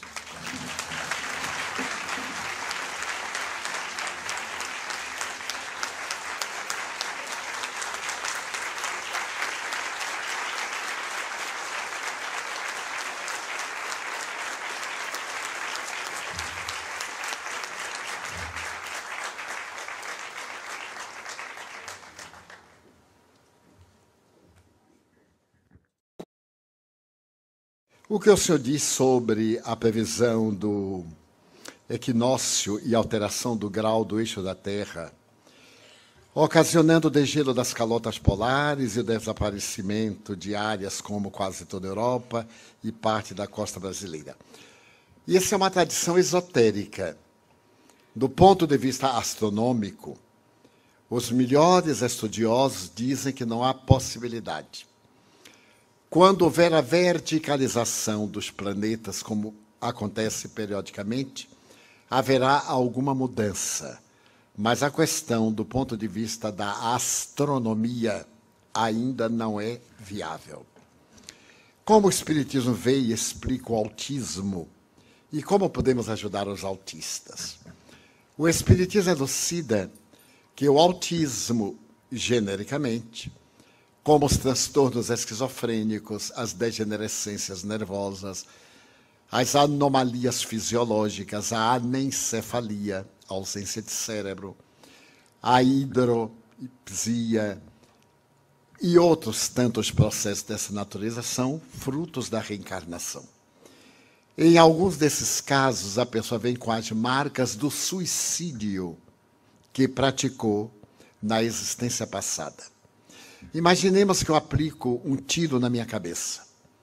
Eu destruo o corpo e perturbo o perispírito, o corpo astral. Quando eu me vou reencarnar, esse perispírito, esse modelo organizador biológico, vai plasmar um cérebro deficiente. Se eu dou um tiro no coração, eu me reencarno com uma problemática cardiológica. Se eu aspiro um tóxico, eu então reencarno com problema digestivo ou pulmonar. De acordo com o tipo do meu suicídio, eu gero uma problemática muito grave. E os pais? Foram pessoas indiretamente envolvidas naquele drama. Imaginemos. Eu sou uma pessoa de pele branca e quero casar-me com alguém de pele negra, marrom ou amarela. E os pais impedem, como era comum no passado. Não tendo resistências morais, eu opto pelo suicídio. A decisão é minha, mas os fatores que contribuíram foram dos meus pais. Eu reencarno na mesma família para juntos resgatarmos, eles a intolerância e eu a imprevidência. No caso do autismo, falando em tese, normalmente o autista de hoje é um suicida de ontem. Ele reencarna com limitações. Quer fazer? Amar. Porque ele tem limite, mas ele tem um cérebro perfeito e tem um tipo de raciocínio lógico. A cinematografia internacional tem apresentado películas de grandes autistas que são verdadeiros gênios. E os americanos têm narrado vidas de pessoas absolutamente destituídas de parte do cérebro e que são grandes gênios. Eles até denominam como gênios deformados. Então, aqueles que convivem com autistas, tratá-los naturalmente, com muito carinho. Se eles estiverem na fase agressiva, porque às vezes é um autista agressivo, é necessário a medicação para acalmar o sistema nervoso. Mas se não for um tipo agressivo, for um tipo introspectivo, trabalhar para que ele saia daquele mutismo, daquele silêncio. E isso nós conseguimos com resultados expressivos. Como podemos ajudar aqueles que desencarnaram por opção própria e não se querem, não se dão conta do que aconteceu com eles? São suicidas. Poderemos ajudá-los orando por eles. Porque o suicídio é um dos crimes mais cruéis que nós cometemos. Primeiro, é um ato covarde. Depois, é um ato de ingratidão. A pessoa tem um namorado, uma namorada que larga e se mata. E aqueles que o amam? Então a pessoa é sumamente egoísta. Porque com seu ato vai ferir os que ficaram. É um ato de terrível rebeldia e de ingratidão. Então, se eu tenho uma decepção, eu tenho que lutar para vencer a decepção. E não destruir o corpo, porque a decepção continua. E eu vou magoar todos aqueles que me amam, que confiam em mim. Então, o suicida sofre muito. Primeiro, despertam, não morreram, não se viram livres do problema. E adicionam a forma como se suicidaram aos dramas morais que carregavam. Vamos supor que eu me atire sobre as rodas de um trem. Há o esmagamento, a morte física. E durante anos, aqueles anos que eu deveria viver normalmente, eu irei experimentar a tragédia do trem esmigalhando o meu corpo. Porque as sensações permanecem no espírito. O corpo imprime no espírito as suas necessidades. O espírito imprime no corpo as suas necessidades. É, portanto, como uma cãibra. Colocamos numa postura, quando tiramos, a circulação é deficiente, por causa do hábito. Então, nós podemos ajudar os suicidas orando, tendo sentimento de compaixão, falando-lhes mentalmente sobre arrependimento, sobre a misericórdia de Deus, as futuras possibilidades. Mas ele é que tem que se ajudar. Com o arrependimento e o pedido de perdão, nos é retirada a pena ou continuamos com o efeito da lei de causa e reação? No livro de Allan Kardec, O Céu e o Inferno, capítulo número 7, há uma página extraordinária que se chama Código Penal da Vida Futura.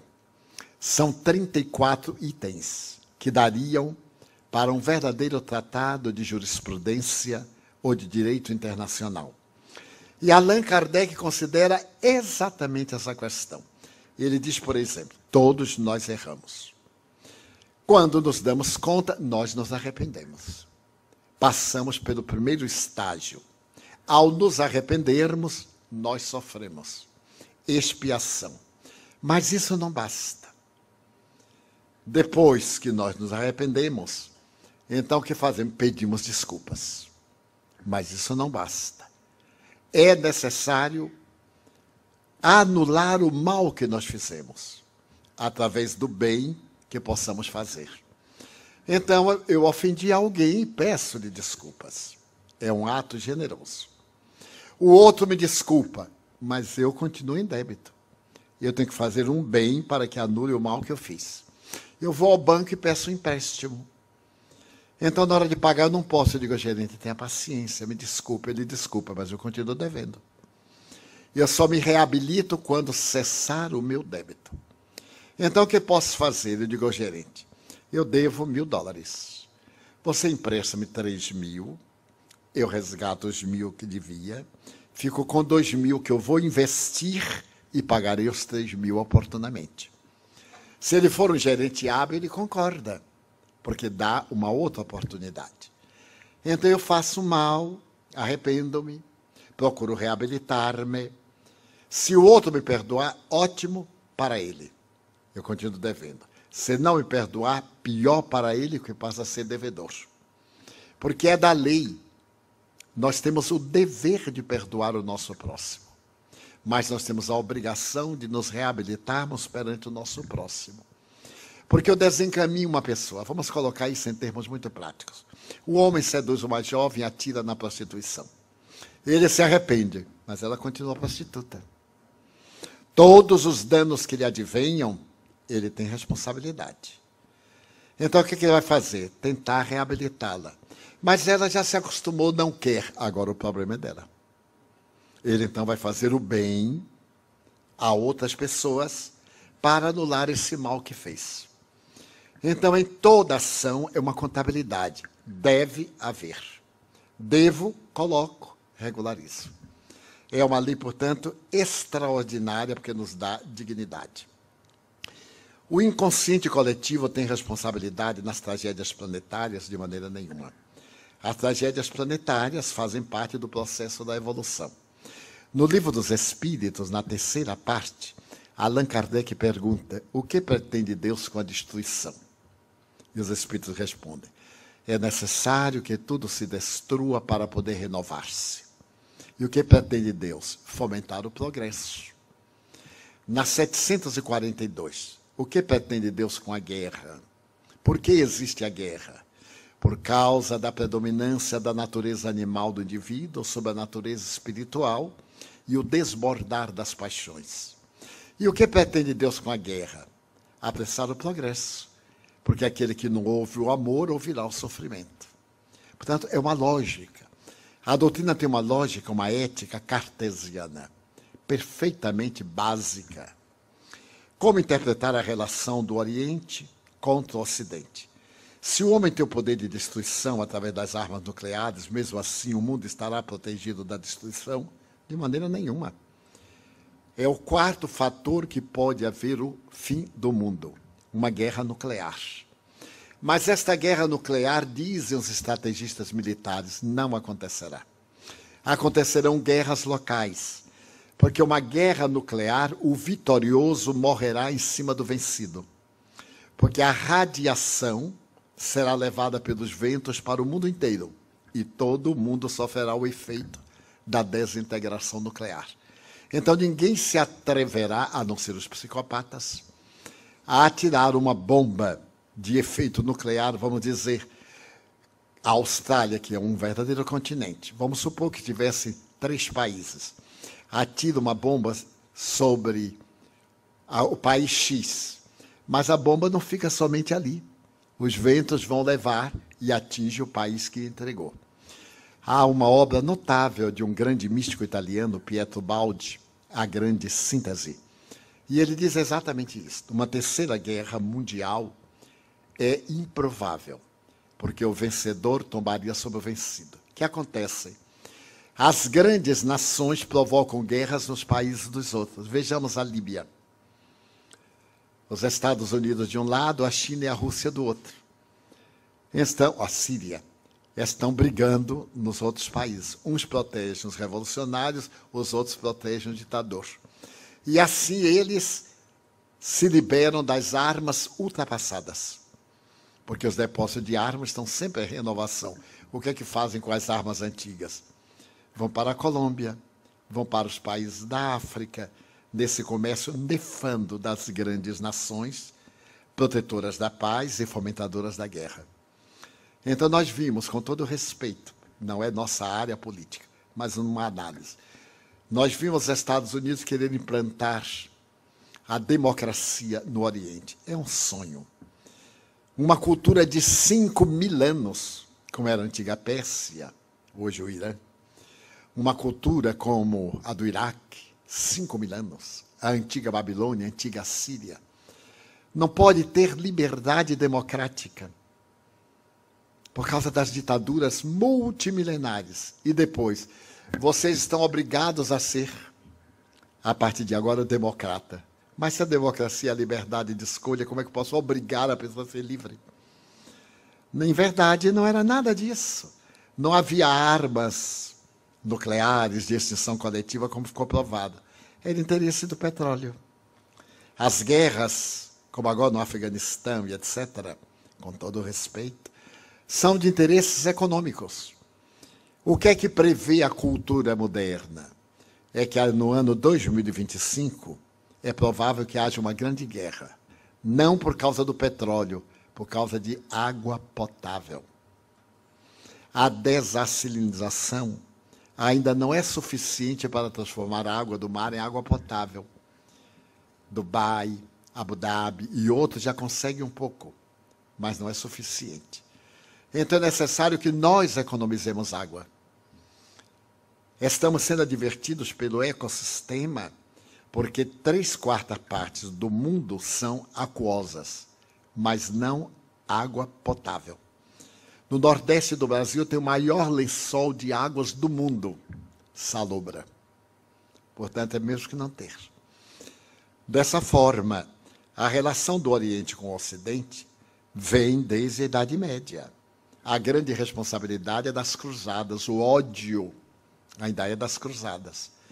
Quando os europeus foram defender a sepultura de Jesus, que era vazia, defender um túmulo que não tinha nada. Será que eles foram defender o túmulo contra Saladino e outros? Ou foram furtar os tesouros orientais? Então eles vieram para o Oriente, trouxeram as terríveis enfermidades do Ocidente e levaram a sífilis, a gripe, a tuberculose, que não eram doenças do Ocidente. O tracoma, que é uma doença típica do deserto, nós pegamos durante as cruzadas. O próprio Francisco de Assis, quando ele veio, ele pegou o tracoma, graças à ardência do sol no Egito. Segundo estatística, por ano, 2 milhões de pessoas dessas áreas contraem o tracoma. É uma doença que cega. A cura é remota. Então, essa relação, esse ódio é milenar. É uma suspeita milenar. Mas numa nova era, quando nós demonstrarmos os nossos sentimentos que não há Oriente, não há Ocidente, que tanto Maomé como Jesus são missionários de Deus, como Buda e como tantos outros, Akhenaton, Confúcio, e tantos outros missionários, o que importa é Deus, é o amor. Então desaparecem as nossas paixões e Oriente e Ocidente se darão as mãos. Evoluímos das duas dimensões da vida. Necessariamente temos que saldar os débitos terrenos enquanto encarnados. Também encarnados podemos saudá-los no plano espiritual? Não. Nosso resgate é na Terra, porque foi aqui que nós cometemos os delitos. No mundo espiritual nós formulamos planos, adquirimos recursos, mas temos que reencarnar para passar pela experiência de laboratório, porque senão ficaria muito cômodo. Nós cometemos o crime aqui, desencarnamos e fora da matéria, em outras condições, nos liberávamos. Daí, aquilo que nós praticamos no corpo físico nós resgatamos. Estamos entrando em uma nova era, uma era de crianças mais desenvolvidas que a nossa, e que com certeza nos trarão ou ajudarão a um planeta melhor. Por isso, muitas crianças estão vindo. O que acontece, então, com as crianças que vêm, mas não chegam a nascer? Desencarnam. Não acontece nada. Vão e voltam. Porque não é obrigado que toda criança nasça. Há uma série de fatores. O espírito arrepende-se, como está no Livro dos Espíritos. Vem a gestação, o espírito escolhe uma prova. Quando chega na hora, tem medo, ele então retrocede e vem o aborto natural. Pode vir uma criança que desencarnou pelo suicídio e então nasce e tem uma morte imediata. Volta para o mundo espiritual. Mas reencarnará oportunamente. E isso será inevitável. Podemos dizer que todas as crianças que estão encarnando são espíritos mais evoluídos que nós, que já estamos aqui? Não necessariamente. Ainda vem aí uma ralé muito boa para nos ajudar. Porque Deus é amor, e há muito espírito atrasado no além, no que nós chamaríamos os umbrais, os purgatórios, os infernos. E é necessário que eles tenham sua chance. Então eles vêm. É a chamada luta do bem com o mal. Nós estamos num nível, eles estão no outro. Nós vamos tentar ajudá-los.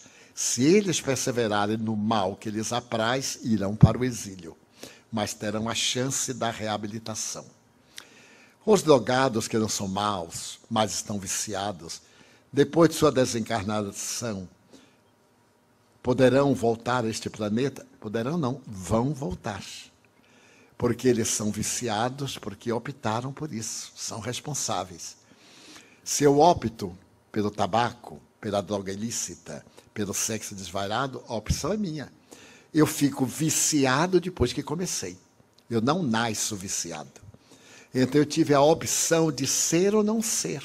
E ainda tenho a opção de mudar. É só querer.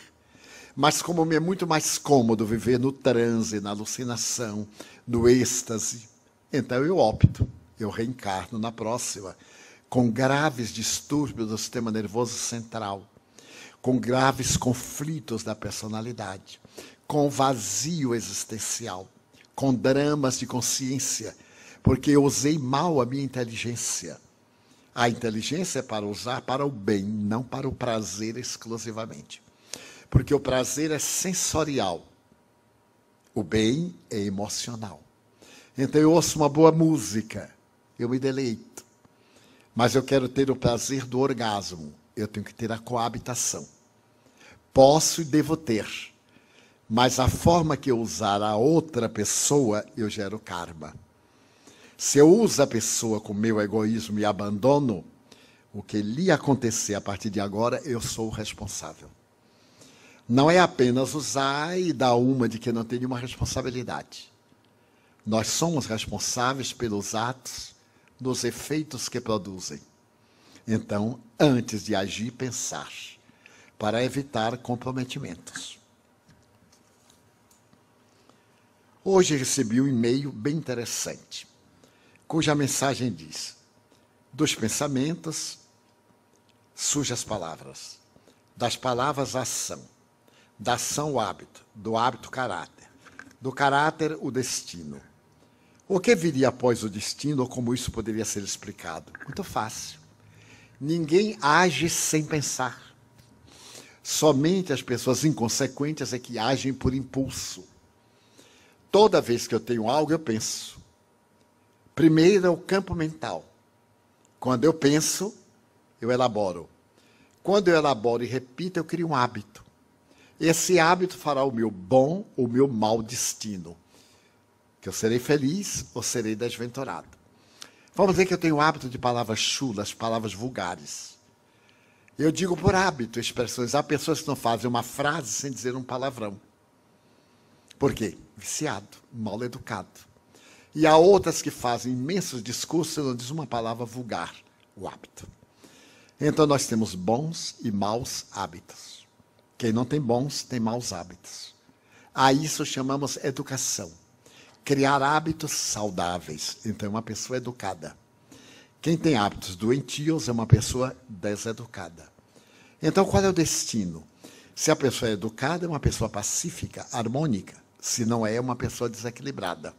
O que é que vem depois? O sofrimento. Então é necessário que nós geremos atos defluentes de palavras. Pense no bem e o bem acontecerá. Evite o pessimismo e não entrará em depressão. Ah, mas eu não consigo. Eu não quero. Toda vez que nós dizemos eu não consigo, estamos dizendo eu não quero. Porque sempre quando nós queremos, nós conseguimos. É uma questão de hábito. Como nós não podemos ficar sem pensar, toda vez que vier um pensamento ruim, substitua por um pensamento bom. Então estamos aqui. E eu digo assim, aquele cara está me olhando ali, ele está pensando mal de mim. Eu raciocino, mas por que ele está pensando mal de mim? Eu não estou pintado, eu não estou nu. Sou uma pessoa normal, não tenho 4 patas. Então não vejo por que isso. Não, ele está me olhando porque ele está tentando me reconhecer.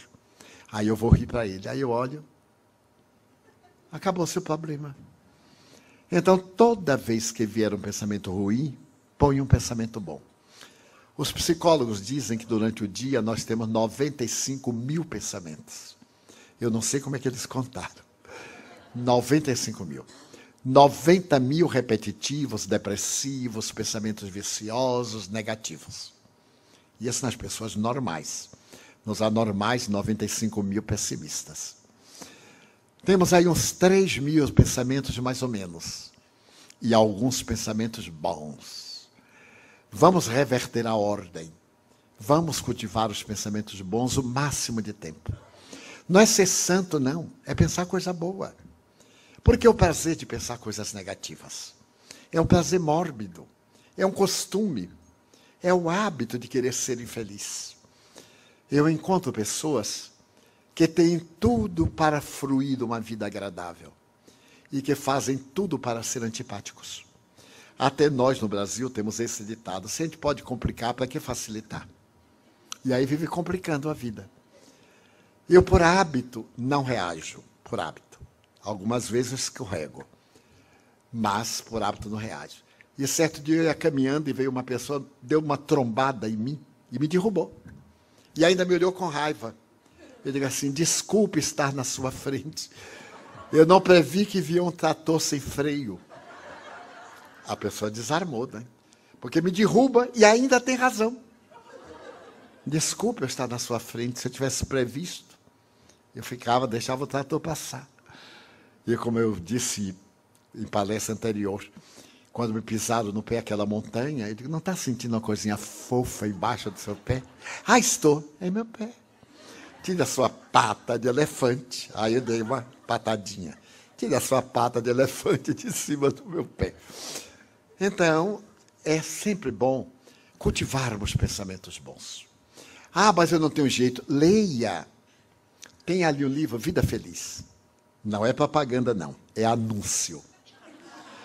Como eu tenho um amigo que trabalha com imobiliária, né? Então eu já peguei o hábito de vender. Leia uma frase e durante o dia pense nessa frase.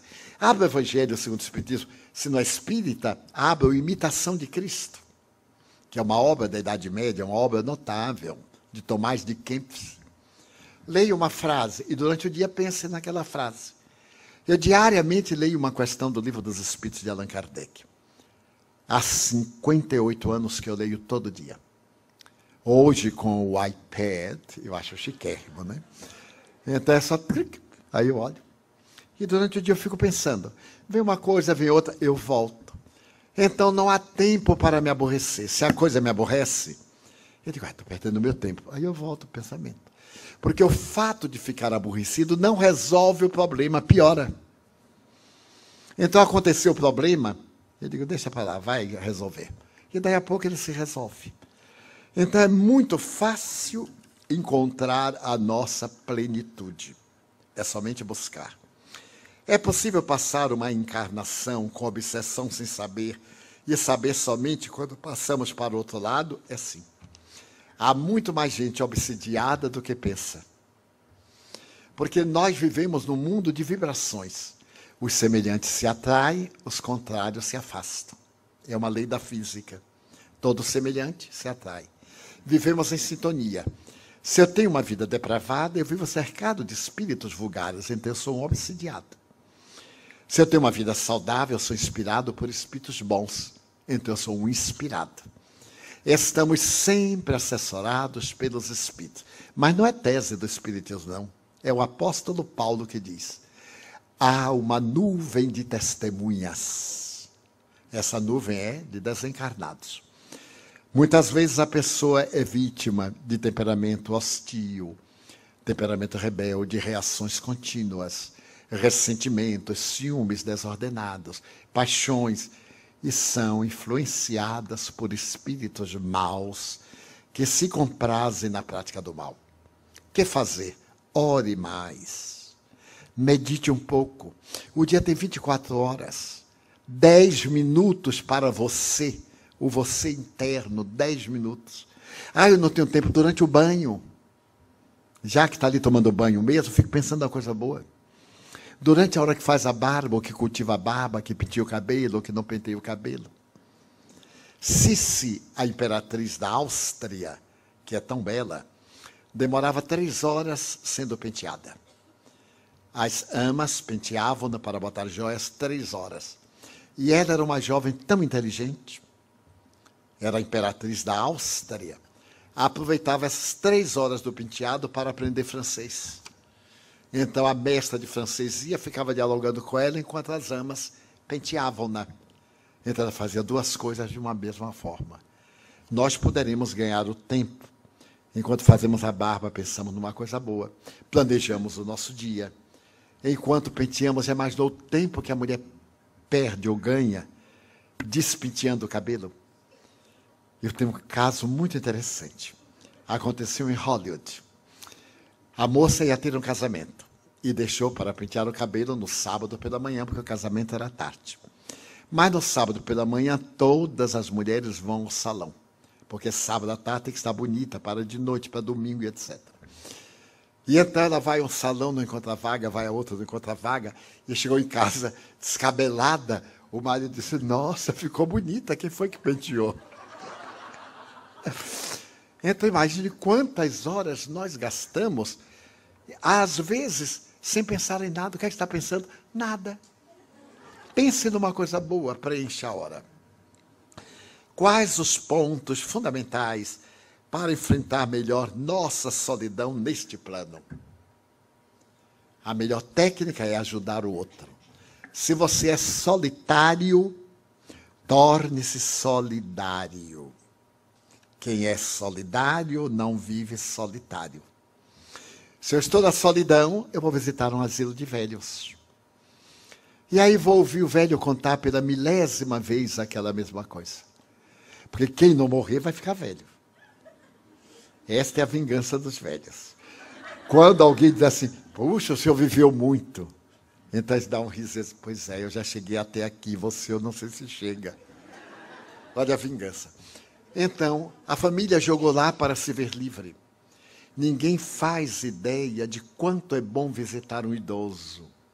Ele contar as mesmas coisas, queixar do filho. E a gente diz assim, mas é verdade. Não discuta porque perde. É verdade. Ele se renova. E para ficar uma mensagem, 2 homens estavam no mesmo quarto. Eram 2 doentes com graves problemas ortopédicos. Um deles estava junto à janela. E o outro estava na outra cama, ao lado da parede. O que estava na janela olhava lá para fora e dizia, meu Deus, que lindo jardim. Olha a fonte jorrando água. As crianças brincando, as empregadas tomando conta dos bebés. Mas que lindo dia de sol. E o que estava longe, até nisso eu sou azarado. Nem vejo a paisagem. E na sucessão dos tempos, o que estava ali perto morreu. E quando vieram tirar o cadáver, o que estava do outro lado disse, ponha-me ao lado da janela. E de imediato trouxeram-no. Quando os enfermeiros saíram, ele levantou e olhou. Quando ele olhou, era um muro. Não tinha nada. O outro olhava a beleza que gostaria de ver lá fora. Todos nós temos beleza interior. Não permitamos que os muros da vida criem dificuldade. Na vida de todos nós, poderemos ser o muro que impede a passagem, o ponte que liga a criatura de um extremo ao outro. Não pode haver nada melhor do que ser ponte, porque o mundo está cheio de muros e de paredes. Como é o nosso último encontro público, desejamos agradecer a Glória Caloroi, sua equipe, aos trabalhadores da Casa dos Franciscanos, do Joana de Cusa, agradecer a gentileza de todos que realizaram este magnífico trabalho, dos que são generosos, levando-nos, trazendo-nos, e principalmente dos senhores, sem cuja presença não teríamos oportunidade dessas reflexões. De todo o coração desejamos que algumas sementes fiquem, germinem, e quando fizer um raio de sol e der a primeira flor na primavera do mundo do futuro, lembre-se que um dia passou pelo caminho de todos os senhores uma alma aflita e necessitada que, buscando o amor, falou de beleza. Thank you very much.